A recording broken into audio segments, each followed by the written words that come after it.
Welcome to another presentation at the East Trade Winds, hosted by Bernie Franzgrote and Wayne Pratt. The presentation today is titled From Chaos to Clarity. How can small and medium business owners reclaim valuable hours each day to focus on their top priorities without sacrificing productivity? And our guest is Mark Ellwood from Get More Done. Mark is a globally recognized productivity consultant and the founder of Get More Done, where he helps organizations and individuals reclaim an extra hour each day for their highest priorities. With a background in organizational behavior from McGill University and early career experience at Procter & Gamble, Mark brings over 4 decades of expertise in time management and team performance. He is the inventor of the TimeCorder, a user-friendly device employed in over 30 countries to track and analyze how time is spent in the workplace. Through his ventures, Pace Productivity, Get More Done, and Terrific Teams, Mark offers practical workshops, strategic facilitation, and team-building programs designed to enhance efficiency and collaboration. His engaging approach, combining data-driven insights with humor and interactive learning, has made him a sought-after speaker and trainer for small to medium-sized businesses, solopreneurs, and emerging entrepreneurs, aiming to optimize their productivity and achieve sustainable growth. I got nothing to sell here. You don't have to hire me. You don't have to sign up for my course, nothing like that. I'm just providing some good information today. So I mentioned a couple of minutes ago that I'm an inventor, and I'll show the device again here on the screen. This is the TimeCorder device. This is not the first iteration. The first one was way back in 1989. It's a bit heavier and clunkier. And the idea was to originally tried selling those. It turned out to be the world's most popular product that everybody thought someone else should buy. So I tried lawyers and accountants and independent consultants, and everybody said, you should talk to those guys. So I decided to stop selling the device, and instead I'd lend them out. I have stock of about 400, and I use those to conduct corporate time studies. A sales force or a bunch of bankers or construction supervisors would borrow the devices essentially and use them to track their time for 2 weeks. It works like a series of stopwatches, only one of which could be on at a time. So button number A might be programmed for sales calls, and button number B would be travel, and button number C would be processing an order, whatever. So we'll talk about the database. So I do these corporate time studies. I've done them since 1990. I've gathered 500,000 hours of data from clients all over the place, 7,000 different participants, 340 different job types. So a sales manager, a sales assistant, mortgage broker, and so on. And there's lots of distinctions between those different jobs. They fall into a number of general sort of categories. Sales and service are the main ones, but I've done school teachers and doctors and you name it. They tend to be knowledge workers. So I don't tend to do a whole lot in retail. I've done a couple of gas station supervisors, but it's not people walking the floor in a retail store or people doing manufacturing work. It's knowledge workers. I've also studied a number of independent consultants, like many of the people attending this. The idea being if they use the device to track their time, then maybe they'll refer me to clients and so on. 3,057 different activities. That sounds like a lot. There's about 200 or 300 main ones, selling, service, meetings, and so forth. But a lot of them are very distinct in terms of what clients wanted to measure, and 45 different countries. So I've got a lot of information about how people spend their time on different activities. And a couple of years back, I wrote a paper on the future of work because everyone was talking about what it would look like. And I said, let's see what it looks like now. This is cumulative time spent for a collection of knowledge workers. This isn't one job. This is what knowledge workers tend to do on the whole. So you can see there's planning time, and that's daily planning time, which tends to be about 2.4 hours a week for most people. Once you get up to 3 hours per week, it's actually getting a little counterproductive, is what I found. If you're on the low end and only half an hour per week, also tends to be non-productive in terms of getting results. Meetings, 4% sounds low, but this is a large number of different types of jobs. And so if you're focusing just on managers, for instance, their meeting time is higher, selling, customer service, managing, and so on. But look at that pie over around 9 o'clock or so, administration time. It's huge. It's about 24% of the time. And when I started back in 1990 or so, administration time was around 24% and is 24% today. And look what's happened ever since. When I started, somebody had this big new technological breakthrough. They had voicemail that was getting installed. I started before email, before the internet, before smartphones. And as we keep adding more and more technology, we keep adding more and more ways to be out of touch with each other. And administration time doesn't change. Many of those things that you're using, those apps and programs and so forth, just sometimes they end up adding more time. So for instance, on unnecessary email that we've measured over the years, it tends to be about 3.4 hours per week. Well, wait a minute. Email was supposed to be this great productivity tool. It is, as are many of the other tools, but there's unnecessary email. So when everyone talks about this AI revolution, I think to myself, sure, it's helping people write better. It's helping people analyze data better. I've used it for analyzing questionnaires, but it comes with these unexpected spin-offs and side effects, deep fakes, and people on LinkedIn contacting me who aren't real people. So I'm sure you've all experienced some of that. I expect that as knowledge workers will be in their jobs 10 years from now, and those jobs may look different, but to the degree that people are doing knowledge work, I expect that they will still be burdened by administrative time. So when I think about productivity, my definition is how can you spend more time on your high priority activities, those over on the right side, and less time on your lower priority activities, the administration and travel and miscellaneous and so on.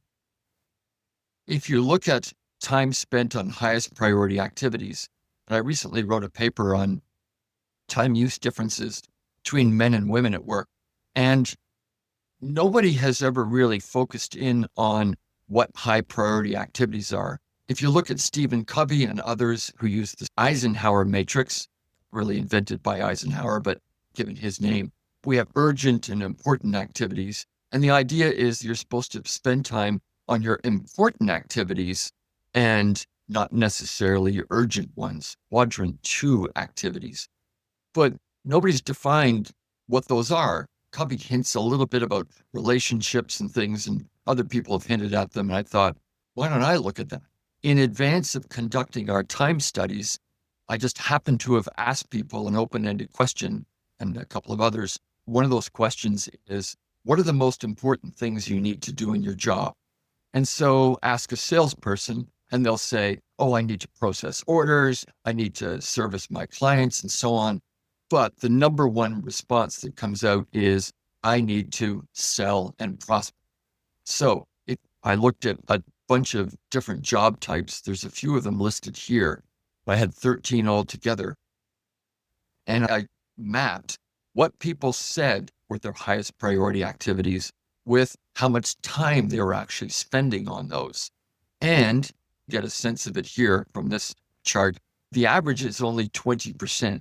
You can see the middle managers are, in terms of managing and coaching, they're down around 12%. The customer service people are up around 30%. Sales reps, here it's 26. I've got other papers that talk about 23. It's somewhere in that range. But the average is 20%.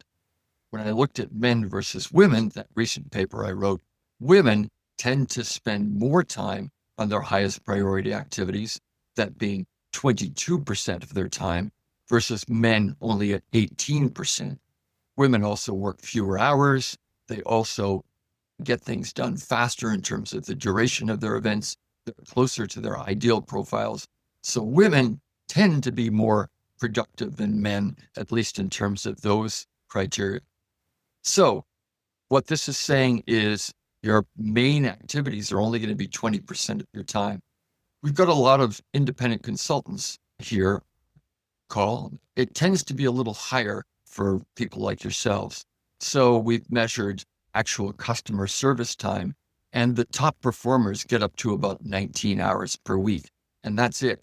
So if you think, oh, I'm going to work 40 hours of billable time per week, you simply can't, because you need to do your banking and do follow-up work and have meetings and, of course, do some selling and marketing, which tends to be about 12 hours per week. So there's a limit to the time that's available. And so when sales managers say, oh, I want my people selling 70% of the time, you can't. You've got to do all those other activities, processing orders, going to meetings, training, and so forth. Here are some of the administrative time hogs that I talked about, that 24% of time. So unnecessary email, I mentioned that's 3.4 hours per week.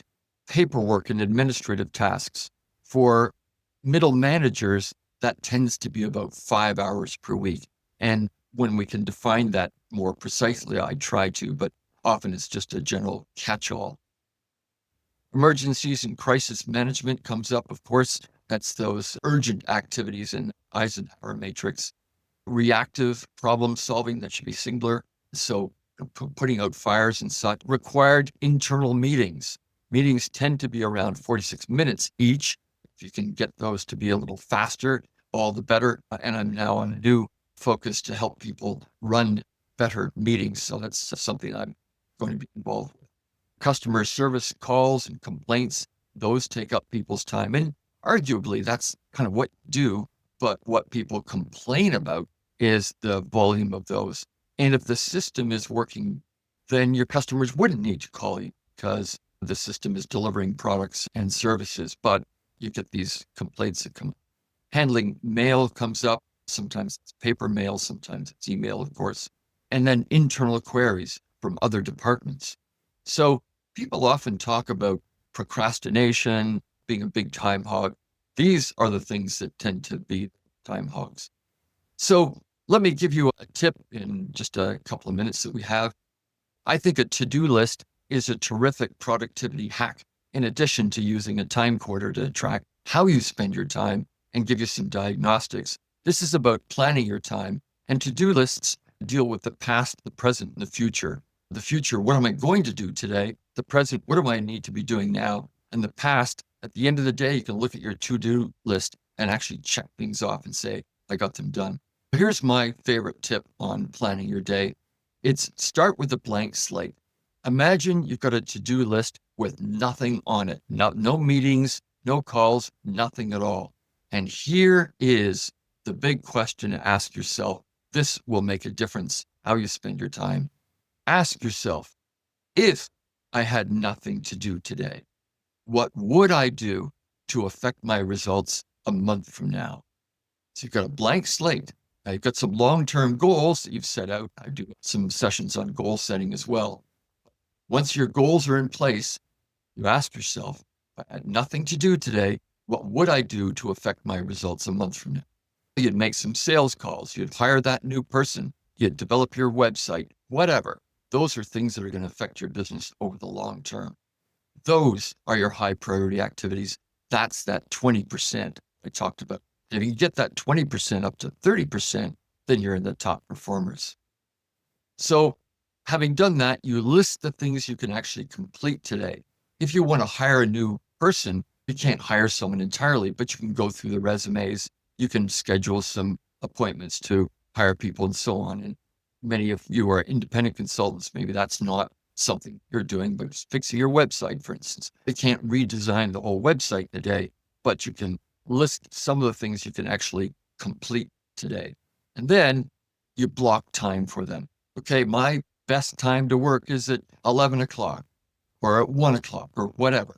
But you've got to block off at least 20% of the time and make that time solid so that you're not going to get any interruptions, and then schedule the time for these top priority activities during those 11 o'clock, say.